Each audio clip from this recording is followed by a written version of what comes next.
সকালে এই পান পাতাগুলো ডেলিভারি করতে হবে আর রাতেই হয়ে গেল আমার সাথে মস্ত বড় একটা ব্ল্যান্ডার।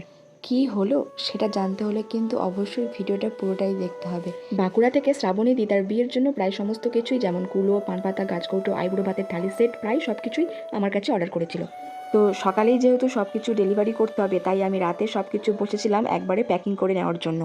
আর ঠিক সেই সময়ই দেখি আমার পান পাতাগুলো কেমন একটা ফেট অর্থাৎ সাদা একটা কেমন লেয়ার পড়ে গেছে। আর তখনই মনে পড়লো আমি সম্ভবত এই ভার্নিশটা ইউজ করেছিলাম। আর এই ভার্নিশে কোনো একটা কারণে হয়তো সাদা রং পড়ে গেছিলো ভার্নিশটাতে, যার জন্য ভার্নিশটা আর ক্লিয়ার হয়নি, তাতে আর কি সাদা একটা ফেড ভাব এসে গেছিলো। তাও কিছু করার নেই, যেহেতু ভুলটা আমার, আমি না বুঝে করে ফেলেছিলাম। আমি কিন্তু অনেকবারই পান পাতাটাকে ধোয়ার চেষ্টা করেছি, 3-4 বার ধুয়েছি, কিন্তু কোনো কিছু লাভ হয়নি।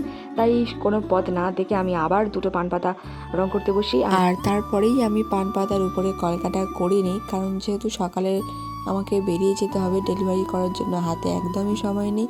তার উপর তো ভার্নিশ করার একটা ব্যাপার রয়েছে, আজকে রাতেই ভার্নিশ করে রাখতে হবে, নয়তো কাল তো শুকাবেই না, তাই ডেলিভারি করতেও প্রবলেম হবে। তাই প্রায় রাত 1টা পর্যন্ত জেগেও কিন্তু আমি কাজটা কমপ্লিট করে নিই। আর বিয়ের জন্য সমস্ত সামগ্রী এইভাবে কাস্টমাইজড করাতে হলে অবশ্যই আমার সাথে যোগাযোগ করো। তো দেখা হচ্ছে পরের ভিডিওতে, আর তোমরা আপাতত এই পান পাতার ফাইনাল লুকটা দেখে নাও।